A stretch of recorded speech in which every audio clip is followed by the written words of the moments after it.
서슬퍼런 시칼이 굵은 도마 위를 내리찍을 때마다 선홍빛 템의 살점이 사방으로 튀어올랐다.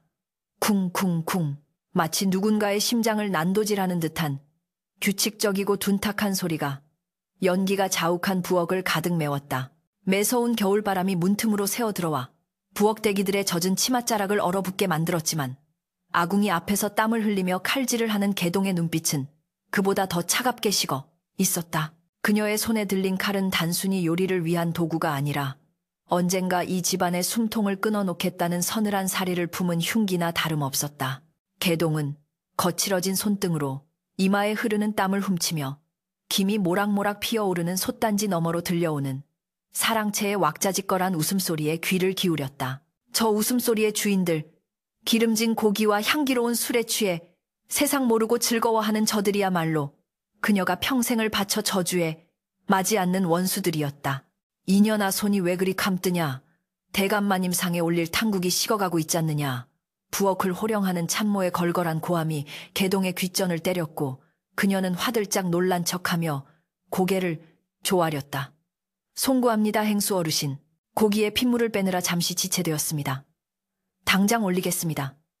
개동은 짐짓 어수룩하고 주눅든 목소리로 대답하며 뜨거운 탕국이 담긴 펠그릇을 쟁반에 받쳐들었다. 김이 서린 그녀의 눈매가 순간 날카롭게 빛났으나 분주한 부엌의 누구도 감히 그 찰나의 살기를 눈치채지 못했다. 18해 전 흉한 점괘 하나 때문에 갓 태어난 핏덩이인 채로 눈보라치는 산속에 버려졌던 최대감 댁의 막내딸 설이 짐승의 밥이 되었어야 마땅할 운명이었으나 질긴 목숨으로 살아남아 이제는 천한 하녀 개동이라는 가면을 쓰고 제 발로 지옥의 아가리 속으로 들어온 것이다. 사랑채로 향하는 복도는 화려한 청사초롱으로 밝혀져 있었으나 개동의 눈에는 그 불빛마저 핏빛으로 일렁이는 듯 보였다. 쟁반을 든 손끝이 미세하게 떨려왔지만 그것은 두려움 때문이 아니라 억누를 수 없는 분노와 희열이 뒤섞인 전율 탓이었다. 문지방을 넘어서자 훈훈한 온기와 함께 값비싼 사향 냄새와 기름진 음식 냄새가 코를 찔렀다. 방 안의 상석에는 윤기가 흐르는 비단 옷을 입고 호탕하게 웃고 있는 최대감이 앉아 있었고 그 곁에는 아첨을 떠는 객들이 줄을 지어 술잔을 권하고 있었다. 개동은 숨을 죽이고 고개를 깊이 숙인 채 최대감의 앞에 탕국을 내려놓았다. 그녀의 시선은 바닥을 향해 있었지만 온 신경은 바로 코앞에 있는 아버지, 아니 자신을 죽이려 했던 그 사내의 일거수일투족에 곤두세워져 있었다. 최대감은 하녀가 내려놓는 국그릇에는 눈길조차 주지 않은 채 옆에 앉은 기생의 허리를 감싸 안으며 껄껄거렸다. 이보게, 김대감, 이번에 내가 조정에 올린 상소문이 통과만 된다면 자네가 부탁한 그 일은 식은 죽먹기 아니겠나. 내 자네를 위해 특별히 남겨둔 자리가 있으니 염려 말게. 탐욕으로 번들거리는 그의 입술 사이로 오가는 말들은 하나같이 매관매직과 관련된 더러운 거래들이었다. 개동은 끓어오르는 구역질을 참으며 뒷걸음질로 물러나려 했다. 그때였다. 술에 취해 비틀거리던 한 객이 실수로 개동의 치맛자락을 밟았고 중심을 잃은 개동은 들고 있던 빈 쟁반을 바닥에 떨어뜨리고 말았다. 쨍그랑 날카로운 파여름이 흥겨웠던 연회장의 공기를 단번에 얼어붙게 만들었다. 모든 시선이 바닥에 주저앉은 개동에게로 쏠렸다. 이런 천한 것이 감히 대감마님의 귀한 술자리에서 행패를 부리다니. 최대감의 눈썹이 꿈틀거리며 호통이 터져나왔다. 그는 먹던 술잔을 바닥에 집어던지며 개동을 향해 삿대질을 했다. 네, 인연 눈을 어디에 달고 다니는 게냐. 당장 멍석마리를 하여 내치지 않고 무엇들 하느냐. 서슬퍼런 불호령에 하인들이 우르르 몰려와 개동의 팔을 거칠게 잡아 끌었다. 개동은 바닥에 납작 엎드려 몸을 떨며 애원했다. 대감마님, 죽을 죄를 지었습니다. 한 번만 용서해 주십시오. 소인이 눈이 어두워 귀한 분의 발을 보지 못하였습니다. 제발 목숨만은 살려주십시오. 그녀의 목소리는 공포에 질린 듯 떨렸으나 바닥에 처박힌 그녀의 얼굴에는 기묘한 미소가 서려 있었다. 이것은 실수가 아니었다. 그녀는 아버지라 불리는 자가 얼마나 잔혹하고 비정한 인간인지, 그리고 이 집안의 법도가 얼마나 썩어 빠졌는지를 확인하기 위해 스스로를 미끼로 던진 것이었다. 최대감은 분이 풀리지 않는지 씩씩거리며 자리에서 일어났다. 그때 그의 곁에 앉아있던 정실 부인, 즉 개동을 사지로 내몰았던 계모조 씨가 부채로 입을 가리며 나긋나긋하게 말했다. 대감, 오늘은 대감의 생신이자 귀한 손님들이 오신 날입니다. 피를 보거나 소란을 피우면 부정을 탈까 저어댑니다. 저 아이가 비록 천하고 둔하나 새로 들어온 지 얼마 되지 않아 예법을 몰라 그리한 것이니 너그러이 아량으로 베풀어 주시지요. 겉으로는 자애로워 보이는 말이었으나 그 속에는 자신의 위신을 세우고 남편을 조종하려는 교묘한 계산이 깔려 있었다. 최 대감은 부인의 말에 헛기침을 하며 다시 자리에 앉았다. 부인의 말이 일리가 있소. 내 오늘 같은 좋은 날 천한 피로 흥을 깰 수는 없지. 썩 물러가거라. 내 눈앞에 다시는 띄지 않도록 조심해야 할 것이다. 하인들의 손에 이끌려 쫓겨나듯 방을 빠져나온 개동은 어두운 마당 구석에 처박혔다. 차가운 겨울 땅바닥의 냉기가 무릎을 파고들었지만 그녀는 아픔을 느끼지 못했다. 오히려 가슴속 깊은 곳에서 뜨거운 불덩이가 치밀어 올랐다. 방금 전 마주했던 최대감의 눈빛, 자신을 마치 벌레 보듯 하던 그 경멸 어린 시선은 18년 전 갓 태어난 자신을 눈밭에 던질 때와 조금도 달라지지 않았다. 기억조차 못하는구나. 내가 당신의 핏줄이라는 것을, 내가 당신이 버린 그 아이라는 것을. 개동은 입술을 깨물며 피맛을 삼켰다. 그녀는 주먹을 꽉 쥐었다. 손톱이 살을 파고들어 피가 배어나왔지만 그 고통이 오히려 그녀의 정신을 맑게 했다. 그날 밤 연회가 끝나고 모두가 잠든 시각 개동은 부엌 한 구석 쪽방에서 낡은 호롱불을 켰다. 그녀는 품속 깊은 곳에서 꼬깃꼬깃한 종이 한 장을 꺼내어 펼쳤다. 그것은 낮에 연회장에서 쟁반을 떨어뜨리며 혼란스러운 틈을 타 최대감의 소매 끝에서 슬쩍 빼낸 서찰이었다. 비록 글을 배우지 못한 천민인 척 연기하고 있었지만 사실 그녀는 산속에서 자신을 거두어준 은둔 선비 밑에서 사서삼경을 통달한 재원이었다. 서찰의 내용은 충격적이었다. 그것은 최대감이 병조판서 자리를 얻기 위해 국경의 군사 기밀을 청나라 상인에게 팔아넘기겠다는 밀약의 초안이었다. 개동의 입가에 서늘한 미소가 번졌다. 하늘이 그녀에게 복수의 칼자루를 쥐어준 셈이었다. 아버님, 기대하십시오. 이 개동이가 아니 당신의 딸 서리가 드리는 생신 선물은 이제부터 시작이니까요. 그녀는 서찰을 다시 품에 넣고 불을 껐다. 어둠 속에서 그녀의 눈동자는 먹이를 노리는 늑대처럼 형형하게 빛났다. 다음 날 아침 개동은 아무 일도 없었다는 듯 퉁퉁 부은 눈을 하고 마당을 쓸고 있었다. 밤새 내린 눈이 마당에 소복이 쌓여 있었지만 그녀의 빗자루질은 거침이 없었다. 그때 안채 쪽에서 날카로운 비명 소리가 들려왔다. 아이고 마님, 큰일 났습니다. 광에 있던 쌀가마니들이 모두 쥐떼에게 파먹혔습니다. 집안이 발칵 뒤집혔다. 쌀가마니뿐만이 아니었다. 장독대의 간장 항아리들이 모두 깨져 있었고 우물가에는 죽은 까마귀 떼가 널려 있었다. 하인들은 흉졸하며 수군거렸고 계모조 씨는 사색이 되어 무당을 부르라며 고래고래 소리를 질렀다. 최대감 역시 낭패한 표정으로 사랑채 마루를 서성거렸다. 혼란에 빠진 집안 풍경을 바라보며 개동은 부엌 구석에서 조용히 밥물을 안쳤다. 쌀가마니에 구멍을 뚫어 쥐를 유인한 것도, 장독대에 금을 가게 만든 것도, 까마귀 시체를 우물가에 던져둔 것도 모두 지난밤 그녀가 벌인 일이었다. 이것은 단순한 심술이 아니었다. 최대감의 집안에 부정이 탔다는 소문을 퍼뜨려 그가 뇌물을 바치려던 고관대작들의 발길을 끊게 만들려는 치밀한 계산의 첫 단계였다. 이 개동아, 멍하니 있지 말고 여기 물 좀 더 길어오너라. 선임하녀의 호통에 개동은 퍼뜩 정신을 차린 척하며 물동이를 이고 일어섰다. 예, 갑니다요. 그녀의 목소리는 여전히 어수룩하고 순박했지만 물동이에 비친 그녀의 얼굴은 더 이상 천한 하녀의 것이 아니었다. 그것은 복수의 화신, 아니 심판자의 얼굴이었다. 무거운 물동이를 머리에 이고 우물가로 향하는 그녀의 발걸음은 묵직하면서도 확신에 차 있었다. 이제 겨우 시작일 뿐이었다.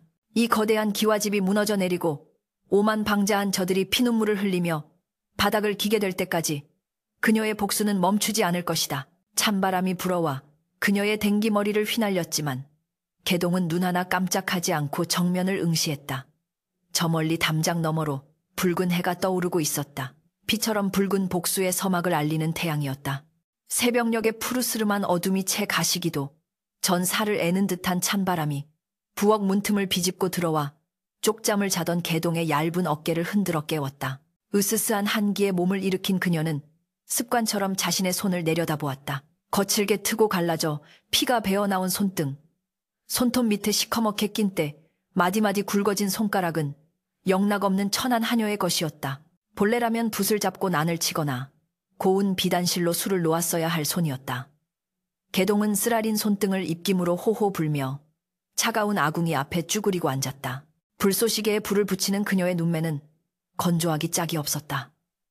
지난밤의 승리감은 잠시 접어두고 그녀는 다시금 지옥 같은 현실의 굴레를 뒤집었어야 했다. 부엌은 그녀에게 있어 전쟁터이자 동시에 가장 완벽한 은신처였다. 누구도 부엌대기 하녀가 제투성이 얼굴 뒤에 칼날 같은 지성을 숨기고 있으리라고는 상상조차 하지 못하기 때문이었다. 타닥타닥 타오르는 장작불 소리와 함께 매캐한 연기가 피어오르자 개동은 눈물을 찔끔 흘리며 솥단지에 물을 붓기 시작했다. 하루 종일 쉴 새 없이 이어질 고된 노동의 서막이었다. 이 게으른 것들아, 해가 중천에 뜨겠구나. 어서 움직이지 않고 뭣들 하느냐.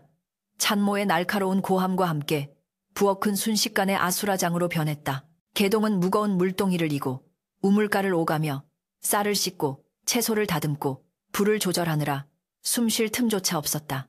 그녀의 임무는 그뿐만이 아니었다. 최대감의 안주인인 계모조 씨와 그 딸인 화연 아기 씨의 시중을 드는 일. 그것이야말로 개동이 겪어야 할 가장 큰 수모이자 인내의 시험대였다. 아침 수라상이 차려지자 개동은 갓 지은 밥과 뜨거운 국이 담긴 쟁반을 들고 안채로 향했다. 안채 마루에 올라서자마자 화려한 자개장과 비단 방석으로 치장된 방 안에서 짜증 섞인 목소리가 흘러나왔다. 어마마마, 이 비단옷 색깔이 영 마음에 들지 않아요. 이번 단오 연회 때 입고 가려 했는데 촌스러워서 원. 배달은 언니, 화연의 투정이었다. 그녀는 개동과 같은 해에 태어났으나 하늘과 땅 차이의 삶을 살고 있었다.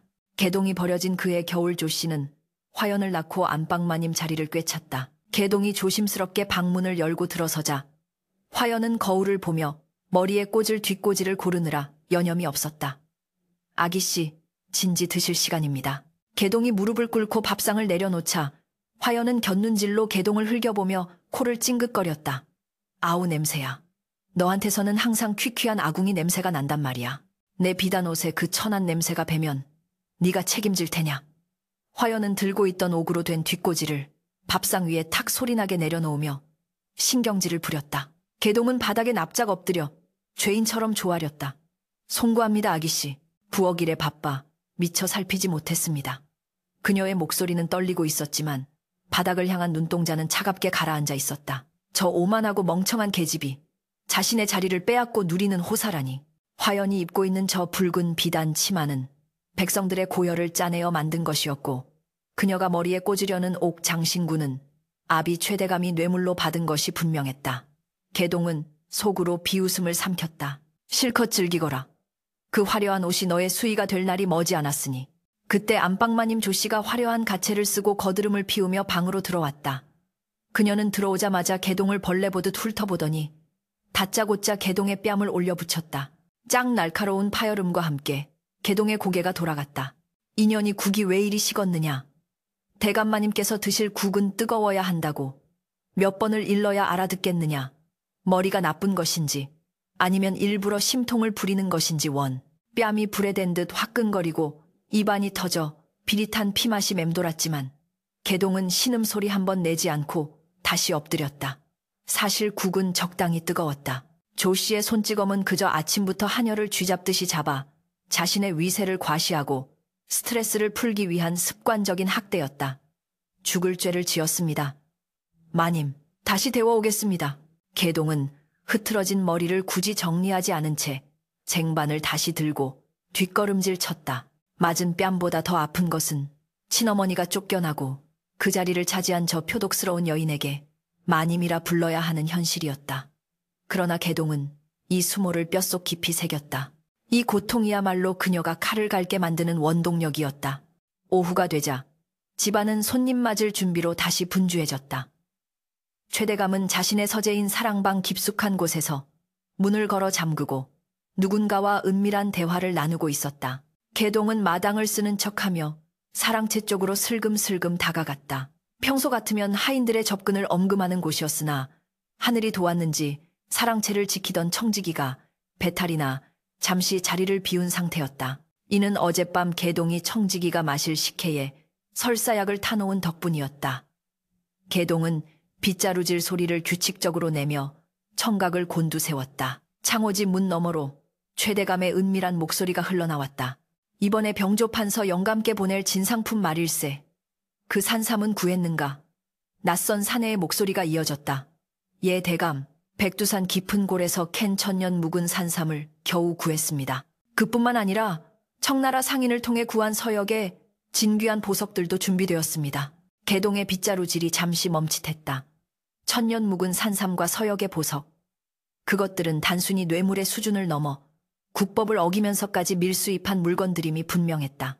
최대감은 자신의 영달을 위해서라면 나라의 법도쯤은 우습게 여기는 작자였다. 개동은 다시 빗자루를 움직이며 생각에 잠겼다. 증거가 필요했다. 단순히 엿들은 말만으로는 그를 무너뜨릴 수 없었다.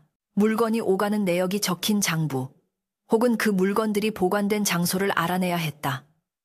그때 방 안에서 인기척이 느껴지며 문이 열리려 했다. 개동은 재빨리 허리를 숙여 마당에 낙엽을 줍는 신읒을 했다. 문이 열리고 최대감과 낯선 거상이 밖으로 나왔다. 최대감은 개동을 힐끗 보더니 미간을 찌푸렸다. 저 아이는 왜 자꾸 얼쩡거리는 게냐. 눈에 거슬리게 거상이 비굴하게 웃으며 맞장구 쳤다. 하하, 대감댁 마당이 워낙 넓어 청소할 곳이 많은 모양입니다. 두 사람이 대문을 향해 걸어가자 개동은 고개를 들어 그들의 뒷모습을 노려보았다. 그리고는 주머니 속에서 꺼낸 숫덩이로 바닥에 짧게 무언가를 적었다가 이내 발로 문질러 지웠다. 그것은 방금 들은 대화 속의 핵심 단어들이었다. 그날 밤 달빛조차 구름에 가려 칠흑 같은 어둠이 내려앉았다. 고된 노동에 지친 하인들은 코를 골며 감아 떨어졌고 안채와 사랑채의 불도 모두 꺼졌다. 개동은 부엌 한 구석에서 몸을 일으켰다. 그녀는 검은 무명천으로 머리를 감싸고 소매 끝을 단단히 여몄다. 낮에 보았던 청지기는 여전히 뒷간을 들락거리느라 정신이 없었다. 지금이 기회였다. 개동은 고양이처럼 소리 없이 마루를 가로질러 사랑채 뒤편으로 향했다. 그녀의 목표는 최대감의 서재였다. 문고리에 숟가락을 끼워 능숙하게 잠금을 해제한 그녀는 그림자처럼 방 안으로 스며들었다. 방 안은 묵향과 오래된 종이 냄새로 가득했다. 그녀는 품에서 작은 부싯돌을 꺼내어 아주 미세한 불빛을 만들었다. 책장에는 유교 경전들이 가득 꽂혀 있었으나 개동의 눈은 책장 뒤편의 벽을 향했다. 어린 시절 어머니의 품에 안겨들었던 예지아기 속에서 아버지는 중요한 물건을 항상 지혜의 뒤편에 숨긴다고 했었다. 그것은 곧 책장 뒤의 비밀 공간을 의미하는 것이리라. 개동은 숨을 죽이고 책들을 드러냈다. 아니나 다를까 책장 뒤 나무 판자를 살짝 누르자 둔탁한 소리와 함께 작은 공간이 드러났다. 그곳에는 붉은 비단으로 쌓인 두툼한 책자 2권이 놓여 있었다. 하나는 집안의 공식적인 재산 목록이었고 다른 하나는 겉표지에 아무것도 적히지 않은 검은 책자였다. 개동은 떨리는 손으로 검은 책자를 펼쳤다. 병조판서, 김대감, 산삼, 한 뿌리, 백금, 300냥, 이조 참판, 박대감, 청화백자 2점. 그것은 최대감이 지난 수년간 조정관리들에게 바친 뇌물의 내역과 매관매직의 증거가 낱낱이 기록된 비밀장부, 일명 치부책이었다. 개동의 심장이 터질 듯이 요동쳤다. 이것만 있으면, 이것만 세상에 공개된다면 최대감 일가는 멸문지화를 면치 못할 것이다. 당장이라도 들고 나가고 싶은 충동이 일었지만 그녀는 입술을 깨물며 참아냈다. 지금 장부가 사라지면 최대감은 곧바로 눈치를 채고 도주하거나 증거를 인멸할 것이다. 또한 자신이 범인으로 몰려 죽임을 당할 수도 있었다. 더 완벽한 순간, 그가 도저히 빠져나갈 수 없는 결정적인 순간에 이 장부를 터뜨려야 했다. 개동은 붓을 들어 먹을 묻힐 시간조차 아까워 미리 준비해둔 숫조각으로 장부의 주요 내용을 자신의 속치마 안쪽에 깨알같이 베껴 적기 시작했다. 어둠 속에서 그녀의 눈은 맹금류처럼 빛났고 손은 바람처럼 빠르게 움직였다. 그녀의 머릿속은 이미 이 장부를 이용해 최대감의 목을 조이는 수백 가지의 수로 가득 차 있었다. 필사를 마치고 책자를 제자리에 돌려놓은 뒤 개동은 흔적도 없이 방을 빠져나왔다. 다시 차가운 부엌방으로 돌아온 그녀는 속치마에 적힌 글귀들을 어루만지며 거칠어진 숨을 골랐다. 그녀의 눈앞에 낮에 뺨을 때리던 조 씨의 얼굴 멸시하던 화연의 표정, 그리고 자신을 버린 아버지의 비정한 뒷모습이 스쳐 지나갔다. 기다리십시오. 내 이 치부책을 당신들의 목을 매는 동아줄로 만들어 드릴 테니. 개동은 부엌 칼갈이 돌 위에 식칼을 올리고 천천히 갈기 시작했다. 쓱, 쓱, 쓱. 어둠 속에서 울려 퍼지는 칼 가는 소리는 흡사 그녀가 마음속으로 되뇌는 복수의 주문과도 같았다. 칼날은 점점 더 예리하게 빛을 발했고 개동의 눈빛 또한 그 칼날보다 더 서슬퍼렇게 벼려지고 있었다. 그녀는 더 이상 억울하게 버려진 핏덩이가 아니었다. 스스로의 힘으로 운명을 뒤집으려는 어둠 속의 심판자였다. 새벽닭이 울기 전까지 그녀의 칼 가는 소리는 멈추지 않았다. 집안의 공기가 팽팽하게 당겨진 활시위처럼 곤두서 있었다. 며칠 뒤면 한양의 권세가인 병조판서 대감의 칠순 잔치가 열리는 날이었고 최대감에게는 그날이 바로 자신의 운명을 바꿀 디데이였다. 사랑채 앞마당에는 병조판서에게 바칠 진상품들이 산더미처럼 쌓여 있었다. 윤기가 흐르는 최고급 비단더미, 장인의 숨결이 서린 은재 식기 세트, 그리고 무엇보다 가장 중요한 붉은 칠을 한 펌칠 상자. 그 안에는 최대감이 전 재산의 절반을 털어 구했다는 죽어가는 사람도 살린다는 천년 묵은 산삼이 들어있었다. 개동은 마당 한 구석에서 엘그릇을 닦으며 그 붉은 상자를 곁눈질로 훔쳐보았다. 마른 걸레질을 하는 그녀의 손놀림은 기계적이었으나 신경은 온통 저 상자를 지키는 호위 무사들의 발소리와 최대감의 들뜬 목소리에 집중되어 있었다. 탐욕스러운 붉은색. 그것은 마치 최대감 일가가 흘리게 될 피의 색깔과도 같아 보였다. 이거야말로 내 관운을 틔워줄 열쇠다. 이 산삼을 본 판서 영감이 기뻐하실 얼굴이 눈에 선하구나. 최대감은 애칠 상자를 어루만지며 황홀경에 빠진 듯 중얼거렸다. 그 옆에서 계모조 씨가 콧노래를 흥얼거리며 맞장구를 쳤다. 암요 대감. 이번에야말로 당상관 자리에 오르셔서 저 콧대 높은 김대감 코를 납작하게 해주셔야지요. 그나저나 우리 화연이 혼수 마련할 돈까지 털어넣었으니 반드시 성공하셔야 합니다. 탐욕과 허영이 뒤엉킨 부부의 대화가 역겨워 개동은 속이 메스꺼웠다.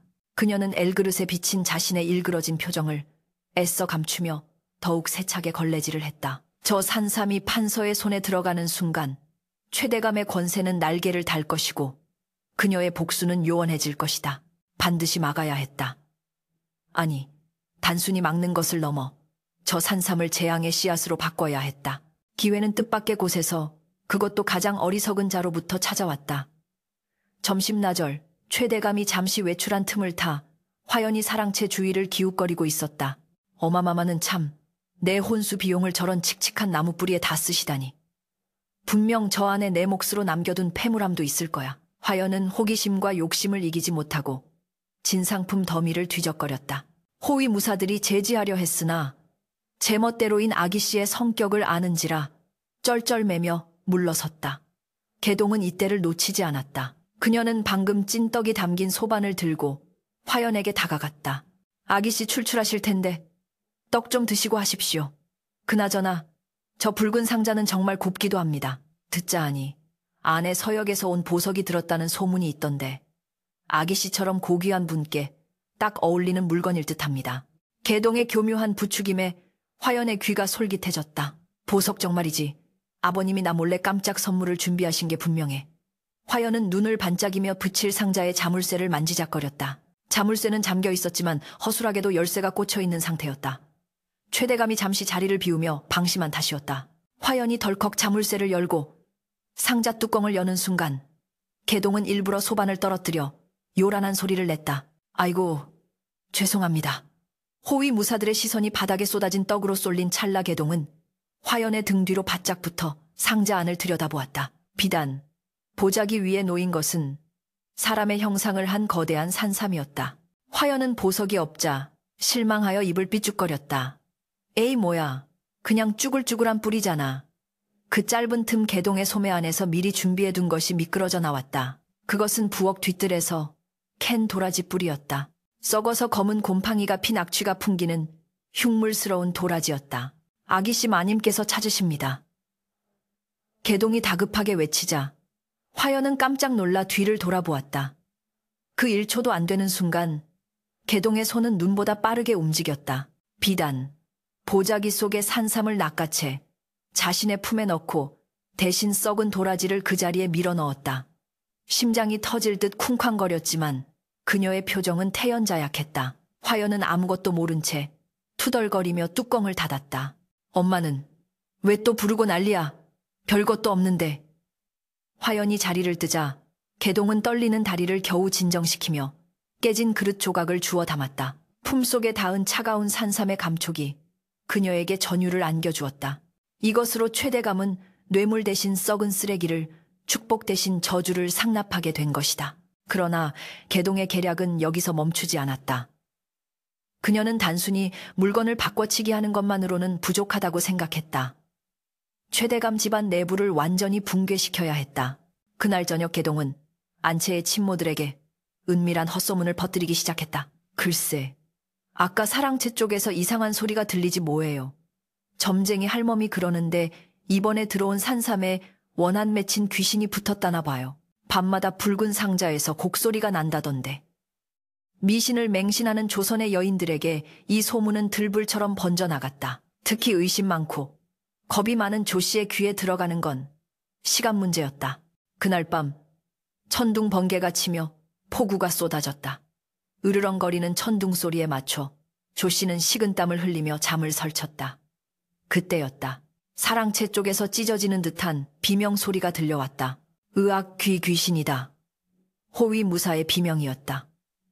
집안 사람들이 우르르 몰려가 보니 진상품이 보관된 방 앞에 하얀 소복을 입은 여인의 형상이 어른거리다 사라졌다는 것이었다.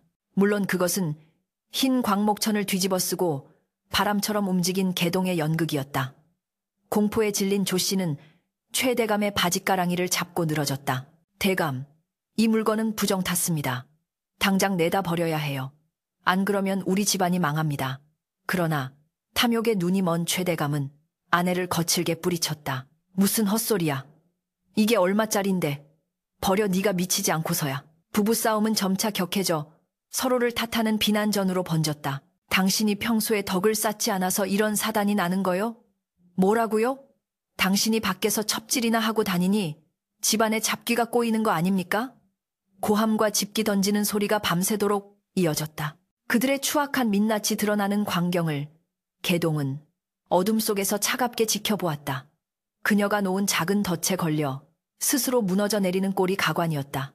서로를 의심하고 증오하는 마음. 그것이야말로 개동이 심어놓은 진짜 독초였다.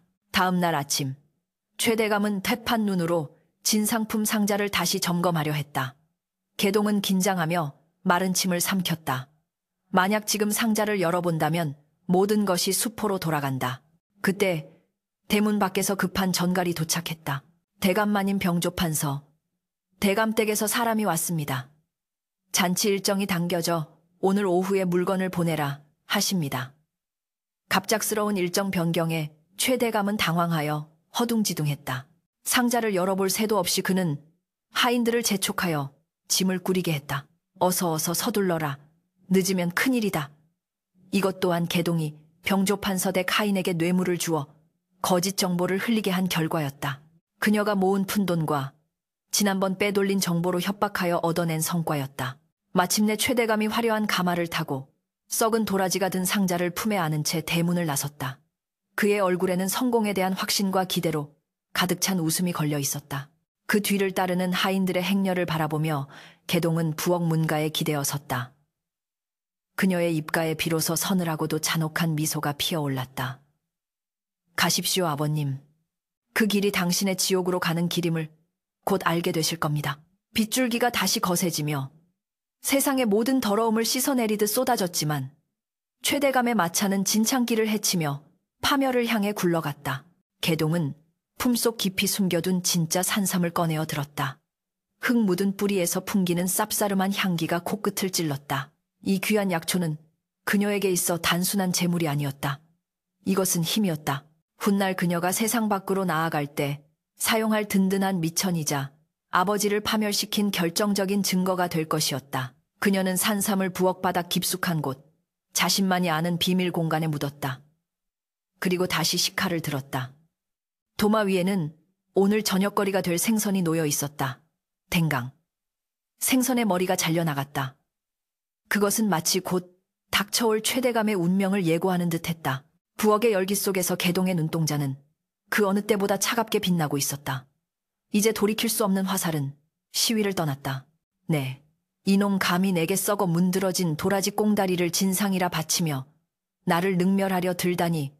벼락 같은 호통 소리와 함께 묵직한 묻힐 상자가 허공을 가르고 날아와 최대감의 이마를 정통으로 강타했다. 퍽 하는 둔탁한 파열음과 함께 붉은 선혈이 최대감의 얼굴을 타고 주르륵 흘러내렸다. 병조판서의 칠순잔치가 열리던 화려한 연회장은 순식간에 찬물을 끼얹은 듯 정막에 휩싸였다. 바닥에 뒹군 상자에서 쏟아져 나온 것은 천년 묵은 산삼이 아니라 시커먼 곰팡이가 피어오르고 악취를 풍기는 흉물스러운 도라지 뿌리였다. 코를 찌르는 썩은 내의 기생들은 비명을 지르며 코를 감싸 쥐었고 고관 대작들은 경멸 어린 눈빛으로 최대감을 내려다보았다. 최대감은 피가 흐르는 눈을 끔벅이며 바들바들 떨리는 손으로 바닥에 떨어진 물건을 집어들었다. 믿을 수가 없었다. 분명 자신의 눈으로 확인하고 비단 보자기에 고이 싸서 넣었던 영약이 도대체 언제 저런 쓰레기로 변해버렸단 말인가. 아닙니다. 판서 대감. 이것은 모함입니다. 소인이 어찌 감히 대감께 이런 흉물을 바치겠습니까? 분명 오는 길에 누군가가 바꿔치기 한 것이 틀림없습니다. 억울합니다. 최 대감은 바닥에 머리를 짚고 쓰며 절규했다. 그러나 병조판서의 분노는 극에 달해 있었다. 그는 삿대질을 하며 고래고래 소리를 질렀다. 저놈의 주둥이를 쳐라. 내 이놈을 믿고 조정의 중책을 맡기려 했다니 내 눈을 파내고 싶구나. 여봐라. 저놈을 당장 포박하여 의금부로 넘겨라. 국법을 어기고 밀수입을 자행한 죄까지 낱낱이 물을 것이다. 포졸들이 들이닥쳐 최 대감의 양팔을 뒤로 꺾어 결박했다.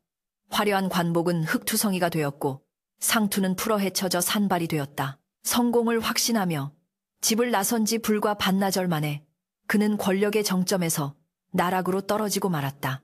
끌려가는 그의 눈앞에 환영처럼 스쳐 지나가는 얼굴이 있었다. 묵묵히 배웅하던 하녀 개동의 서늘한 미소.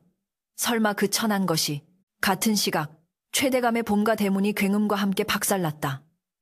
암행어사 출두야. 우렁찬 외침이 하늘을 찌를 듯 울려 퍼지자 집안은 삽시간에 아비규환의 생지옥으로 변했다. 마패를 든 역졸들이 성난 파도처럼 밀려들어와 닥치는 대로 기물을 부수고 가산을 압류하기 시작했다. 안채에서는 조씨 부인과 화연 아기씨의 찢어지는 비명이 들려왔다. 이게 무슨 날벼락이냐. 우리는 아무 죄도 없다. 놔라. 이놈들아 내 몸에 손대지 마라. 비단 옷을 입은 채 질질 끌려 나오는 조씨의 몰골은 처참하기 그지없었다. 화연 역시 산발한 머리로 울부짖으며 마당에 내동댕이 쳐졌다. 집안의 하인들은 혼비백산하여 담을 넘거나 쥐구멍으로 숨기 바빴다. 그러나 단 한 사람 개동만은 이 모든 혼란 속에서 태풍의 눈처럼 고요히 서 있었다. 그녀는 부엌 문가에 기대어 팔짱을 낀 채 무너져 내리는 기와집의 풍경을 감상하듯 지켜보고 있었다. 역졸들이 쌀독을 깨고 비단을 찢는 소리가 그녀에게는 웅장한 교향곡처럼 들렸다. 마침내 포승줄에 묶인 최대감이 만신창이가 된 채 집으로 끌려왔다. 관아의 수령과 암행어사가 마당 한가운데 좌정했고 죄인 최대감과 그의 가족들은 그 앞에 무릎 꿇려졌다. 암행어사는 서슬퍼런 눈으로 최대감을 노려보며 품에서 검은 책자 하나를 꺼내 던졌다. 최가야 내 놈이 이 장부를 알아보겠느냐. 그것은 바로 개동이 필사하여 관아에 제보했던 최대감의 비리가 적힌 치부책의 사본이었다. 최대감의 눈동자가 지진이라도 난 듯 흔들렸다. 이것이 어찌 내 서재 깊숙한 곳에 숨겨둔 것이 어찌 여기에. 그는 공포에 질려 말을 잇지 못했다. 어사는 준엄한 목소리로 죄목을 읊어내려갔다. 매관매직 국경기밀 누설 뇌물공여 백성 착취. 내 놈의 죄는 능지처참을 당해도 모자랄 것이다. 이 모든 증거가 명백하니 더 이상 변명은 통하지 않는다. 최대감은 넋이 나간 사람처럼 멍하니 바닥만 응시했다. 조씨와 화연은 서로를 껴안고 바들바들 떨며 살려달라고 애원했다. 그때였다. 구경하던 하인들 틈을 비집고 개동이 천천히 마당 중앙으로 걸어 나왔다. 그녀의 표정은 더 이상 주눅든 하녀의 것이 아니었다. 허리를 꼿꼿이 세우고 고개를 당당히 든 그녀의 모습에서 뿜어져 나오는 기백에 역졸들조차 길을 터주었다. 개동은 무릎 꿇은 최대감의 코앞까지 다가가 멈춰섰다. 대감마님, 아니 아버님, 생신 선물은 마음에 드셨는지요? 개동의 목소리는 낮았지만 얼음장처럼 차갑고도 또렷하게 마당에 울려 퍼졌다. 최대감은 고개를 들어 눈앞에 하녀를 올려다보았다. 흑투성이 얼굴에 부엌대기 옷을 입고 있었지만 그 눈빛만은 낯설지가 않았다. 18년 전 자신이 짓밟아버린 여인의 눈빛과 너무나도 닮아 있었다. 그리고 어렴풋이 기억나는 갓난아이의 울음소리. 네, 네가.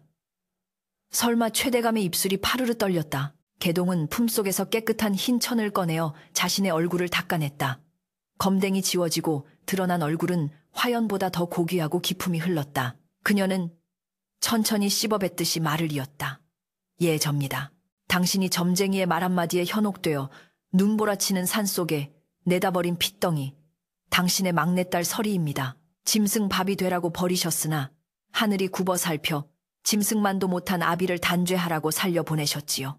그 말에 조씨 부인은 기절초풍하여 뒤로 넘어갔고 화연은 입을 다물지 못한 채 멍하니 서리를 바라보았다. 자신이 그토록 구박하고 멸시했던 하녀가 배다른 동생이었다니. 최대감은 피눈물을 흘리며 쉰 목소리로 중얼거렸다. 네가 내 집안을 망쳤구나. 네가 뇌물을 바꿔치기 하고 장부를 훔쳐냈구나. 천륜을 어기고 아비를 고발하다니. 내년이 사람이냐 적반하장으로 소리치는 아비를 보며 서리는 싸늘하게 비웃었다. 천륜, 당신이 언제 저를 자식으로 여긴 적이 있습니까? 당신에게 자식이란 권력을 위한 도구이거나 애군을 막기 위한 재물에 불과했지요. 집안을 망친 것은 제가 아닙니다. 끝없는 탐욕에 눈이 멀어 나라를 팔아먹고 백성의 피를 빤 당신 자신이 자초한 일입니다. 저는 그저 썩어빠진 고름을 터뜨렸을 뿐입니다. 서리는 한 걸음 더 다가가 최대감의 귀에 대고 속삭였다. 그 산삼 천년 묵은 진짜 산삼은 제 손에 있습니다. 그것은 당신의 목숨값이 아니라 당신에게 짓밟힌 수많은 사람들의 눈물값이 되어 세상에 쓰일 것입니다. 최대감은 억장이 무너지는 듯 가슴을 움켜쥐고 피를 토했다. 자신이 그토록 갈망하던 부귀영화가 자신의 피부치에 의해 철저히 파괴되었다는 사실이 그를 미치게 만들었다. 그는 땅을 치며 통곡했다. 아이고 분하다. 내 평생 공들인 탑이 하루아침에 무너지다니. 저 악귀 같은 년을 내 손으로 죽였어야 했는데 그의 절규는 처절했으나 그를 동정하는 이는 아무도 없었다. 암행어사는 손을 들어 형 집행을 명했다. 죄인 최가와 그 일족을 모두 하옥하라. 가사는 전액 국고로 환수하고 집터는 파하여 연못을 만들 것이다. 포졸들이 최대감 가족을 짐승처럼 끌고 나갔다. 끌려가면서도 최대감은 서리를 향해 저주의 말을 퍼부었지만 서리는 눈 하나 깜짝하지 않았다. 조씨는 실성한 사람처럼 웃다가 울기를 반복했고 화연은 신발이 벗겨진 채 맨발로 질질 끌려갔다. 텅 빈 마당에 홀로 남은 서리는 폐허가 된 집안을 둘러보았다. 화려했던 사랑채는 기둥이 찍혀 나갔고 안채의 문짝은 뜯겨 나갔다. 18년 전 자신이 태어난 곳이자 자신을 버린 지옥, 그곳이 마침내 무너져 내렸다. 어사가 서리에게 다가왔다. 그는 갓끈을 고쳐매며 정중하게 물었다. 낭자 큰 공을 세웠소. 낭자의 제보 덕분에 나라의 큰 도둑을 잡을 수 있었소. 조정에 보고하여 포상을 내릴 것이니 원한다면 신원을 회복시켜 줄 수도 있소. 서리는 고개를 저으며 씁쓸하게 웃었다. 아니옵니다, 나리. 저는 양반이라는 허울 좋은 껍데기가 얼마나 추악할 수 있는지 뼈저리게 보았습니다. 최대감의 딸 서리는 오늘 죽었습니다. 저는 그저 자유로운 백성으로 살아가고 싶습니다. 어사는 고개를 끄덕이며 물러갔다. 저녁 노을이 붉게 물들기 시작했다. 폐허가 된 집안 마당에 길게 드리워진 서리의 그림자는 더 이상 초라하지 않았다. 그녀는 부엌으로 돌아가 자신이 숨겨둔 보찜을 챙겼다. 그 안에는 진짜 산삼 한 뿌리와 낡은 서책 한 권이 들어있었다.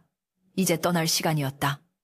복수는 끝났다. 그러나 그녀의 가슴 한구석에는 통쾌함보다는 알 수 없는 공허함이 밀려왔다. 피는 피로 씻을 수 없다는 것을, 복수의 끝은 결국 폐허뿐이라는 것을 그녀는 어렴풋이 깨닫고 있었다. 대문을 나서려는 찰나 담장 밑에 웅크리고 있던 늙은 개 한 마리가 꼬리를 흔들며 그녀를 따랐다. 부엌에서 일할 때 유일하게 그녀에게 곁을 내주었던 밥벌어지라며 구박받던 늙은 개였다. 서리는 쭈그리고 앉아 개의 머리를 쓰다듬었다. 그래, 너도 갈 곳이 없구나. 나와 함께 가자. 개는 마치 알아들었다는 듯 컹 하고 짖었다. 서리는 뒤를 돌아보지 않고 걸음을 옮겼다. 그녀의 뒤로 굳게 닫힌 대문에는 역적의 집이라는 붉은 딱지가 붙어 바람에 펄럭이고 있었다. 세월은 유수와 같아 피바람이 몰아쳤던 한양의 흉흉한 소문도 흐르는 강물에 씻겨 내려간 지 어언 3년이 지났다. 강원도 깊은 산골 첩첩산중으로 둘러싸인 평창의 한 작은 마을 어귀에는 소박하지만 정갈한 기와집 한 채가 자리 잡고 있었다. 처마 끝에 매달린 풍경이 산바람에 흔들려 청아한 소리를 낼 때마다 집안에서는 쌉싸름하면서도 구수한 약초 냄새가 피어올라 마을 어귀까지 은은하게 퍼져나갔다. 대문 앞에는 설화당 물망초가 피는 집이라는 현판이 걸려 있었고 그 아래로 몸이 아픈 이들이 하나둘씩 줄을 서서 차례를 기다리고 있었다. 이곳의 주인은 용한 의술과 따뜻한 마음씨로 인근 고을의 명성이 자자한 여의원 바로 서리였다. 부엌 아궁이 앞이 아닌 약재가 가득한 약장 앞에선 서리의 모습은 예전과는 사뭇 달랐다. 거칠었던 손은 여전히 약초물이 들어 거무튀튀했지만 그 손길에는 생명을 살리는 온기가 깃들어 있었다. 그녀는 능숙한 솜씨로 작두를 눌러 감초를 썰고 저울에 환기를 달았다. 할멈, 이 약은 식후에 꼭 챙겨 드셔야 기침이 뻗습니다. 날이 추우니 아궁이에 불을 떼고 몸을 따뜻하게 하셔요. 서리가 건네는 약첩을 받아든 꼬부랑 할머니는 연신 허리를 굽히며 고마워했다. 아이고, 설 의원님 덕분에 이 늙은이가 올겨울도 넘깁니다. 복 받으실 거예요. 정말 복 받으실 게야. 서리는 옅은 미소를 지으며 할머니의 주름진 손을 잡아주었다. 복수심으로 불타오르던 과거의 차가운 눈빛은 온데간데 없고 그 자리에는 깊고 고요한 호수 같은 평온함만이 남아있었다. 진료가 모두 끝난 늦은 오후, 서리는 팻마루에 걸터 앉아 김이 모락모락 나는 차 한 잔을 마시며 먼 산을 바라보았다. 마당 한켠에는 3년 전 최대감 댁에서 데리고 나온 늙은 개, 누렁이가 따스한 햇볕을 쬐며 늘어지게 낮잠을 자고 있었다. 녀석의 코 고는 소리가 평화로운 정적을 깨는 유일한 소음이었다. 서리는 찻잔을 만지작거리며 지난 날을 회상했다. 최대감 일가가 몰락한 직후 그녀는 품에 지녔던 천년 묵은 산삼을 한양의 큰 거상에게 팔았다. 거상은 그 귀한 물건에 집 한 채 값을 쳐주었으나 서리는 그 돈을 자신의 호의호식에 쓰지 않았다. 그녀는 그 자금으로 의술을 배우고 가난한 이들을 위한 약방을 차렸다. 아버지가 뇌물로 쓰려 했던 사람을 죽이는 도구가 될 뻔한 산삼이 이제는 수많은 사람을 살리는 밑거름이 된 셈이었다. 인과응보라 했던가. 서리는 나지막이 중얼거렸다. 바람결에 들려온 소문에 의하면 유배를 떠난 최대감은 화병을 이기지 못하고 객사했다고 했다. 평생을 부귀영화와 권력만을 보던 자의 허무한 말로였다. 옥사에서 풀려난 계모 조씨와 이복 언니 화연은 관비가 되어 뿔뿔이 흩어졌다는 소식도 들려왔다. 한때 비단 옷을 감고 아랫사람을 벌레 보듯 하던 그들이 이제는 가장 낮은 곳에서 남의 수발을 들며 살아가고 있는 것이다. 서리의 마음속에는 더 이상 그들을 향한 증오도 분노도 남아있지 않았다. 그저 스쳐 지나가는 바람처럼 씁쓸한 연민만이 잠시 머물다 갈 뿐이었다. 복수는 끝났고 그 끝에서 서리가 얻은 깨달음은 명확했다. 남을 해하여 얻은 부귀는 모래성처럼 무너지기 마련이며 진정한 행복은 타인을 돕고 스스로 떳떳한 삶을 사는 데 있다는 것을 그때 살인문을 밀고 앳된 소년 하나가 헐레벌떡 뛰어들어왔다. 의원님, 큰일 났어요. 아랫마을 박서방네 소가 새끼를 낳는데 난산이라 다 죽게 생겼대요. 서리는 찻잔을 내려놓고 즉시 자리에서 일어났다. 그녀는 약상자를 챙겨 들고 신발을 고쳐 신었다. 알았다. 내 금방 가마. 그녀의 발걸음에는 망설임이 없었다. 사람의 병뿐만 아니라 마을의 부친일까지 도맡아 하는 그녀는 이제 이 산골 마을에 없어서는 안 될 소중한 존재가 되어 있었다. 양반집 규수로서의 삶은 버려졌지만 그녀는 스스로의 힘으로 설이라는 이름의 존엄을 되찾은 것이다. 박서방네 외양간은 마을 사람들의 걱정 어린 시선으로 가득 차 있었다. 어미소는 거친 숨을 몰아쉬며 고통스러워하고 있었다. 서리는 걷어붙인 소매 사이로 드러난 팔에 힘을 주고 침착하게 어미소를 안심시키며 산파 역할을 자처했다.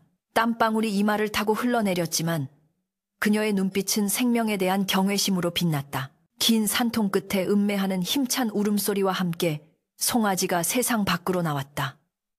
마을 사람들이 환호성을 질렀고 박서방은 눈물을 글썽이며 서리의 손을 잡았다. 고맙습니다, 의원님. 정말 고맙습니다. 이 은혜를 어찌 갚아야 할지. 서리는 피 묻은 손을 씻으며 환하게 웃었다. 어미와 새끼 모두 건강하니 다행입니다. 송아지가 아주 튼튼하게 생겼네요. 그 웃음은 과거 억지로 꾸며냈던 비굴한 미소와는 비교조차 할 수 없을 만큼 맑고 아름다웠다. 집으로 돌아오는 길 어느새 해가 저물고 하늘에서는 한방눈이 내리기 시작했다. 18년 전 그녀가 핏덩이인 채로 버려졌던 그날처럼 온 세상이 하얗게 뒤덮이고 있었다.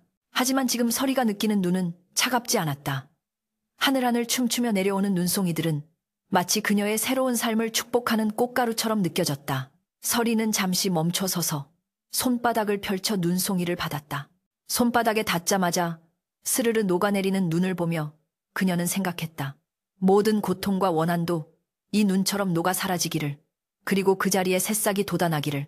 집에 도착하니 늙은 누렁이가 꼬리를 흔들며 마중을 나왔다. 서리는 누렁이의 머리를 쓰다듬으며 말했다. 배고프지, 밥 먹자. 따뜻한 밥 짓는 냄새가 부엌을 채웠다. 아궁이의 불꽃은 타닥타닥 정겨운 소리를 내며 타올랐고 갓 지은 하얀 쌀밥 위로 김이 피어올랐다. 혼자 먹는 밥상이지만 결코 외롭지 않았다. 그녀의 곁에는 말 못하는 짐승 친구가 있었고 창밖에는 그녀를 믿고 의지하는 이웃들이 있었다. 무엇보다 그녀의 마음속에는 누구에게도 휘둘리지 않는 단단한 자유가 자리 잡고 있었다. 식사를 마친 후 서리는 호롱불 아래서 붓을 들었다. 낡은 종이 위에 그녀는 한 글자 한 글자 정성스럽게 적어 내려갔다. 그것은 의술에 관한 기록이자 훗날 자신과 같은 처지에 놓인 아이들에게 전해주고 싶은 삶의 지혜였다. 귀하고 처남은 핏줄에 있는 것이 아니라 그 마음가짐에 있다. 남을 짓밟고 얻은 자리는 가시방석이요, 남을 섬기며 얻은 자리는 꽃방석이다. 밤이 깊어지자 눈발은 더욱 거세졌다. 세상의 모든 더러움과 상처를 덮어주려는 듯 눈은 소리 없이 쌓여만 갔다. 서리는 창문을 열고 설경을 바라보았다. 저 멀리 보이는 산맥은 마치 거대한 병풍처럼 그녀의 보금자리를 감싸 안고 있었다. 그녀는 깊은 숨을 들이마셨다. 차가운 겨울 공기 속에 섞인 맑고 청량한 기운이 폐부 깊숙이 스며들었다. 이제 그녀는 더 이상 누군가의 딸도 누군가의 하녀도 아니었다. 그녀는 그저 서리 눈 속에 피어난 강인한 꽃, 스스로의 운명을 개척한 온전한 한 사람이었다. 그래, 이거면 되었다. 더 바랄 것이 무엇이겠느냐. 서리의 입가에 맺힌 미소가 호롱불 빛을 받아 은은하게 번졌다. 방 안의 온기는 따스했고 밖은 고요했다. 길고 길었던 혹한의 겨울이 가고 비로소 그녀의 인생에도 진정한 봄이 찾아오고 있었다. 창밖의 눈송이들이 달빛을 받아 보석처럼 반짝였다. 그것은 마치 하늘이 그녀에게 보내는 찬란한 박수갈채와도 같았다. 서리는 조용히 눈을 감고 그 평화를 만끽했다. 내일은 또 어떤 환자가 어떤 사연을 안고 이 문을 두드릴까? 그들을 맞이할 준비를 하며 서리는 깊고 편안한 잠 속으로 빠져들었다.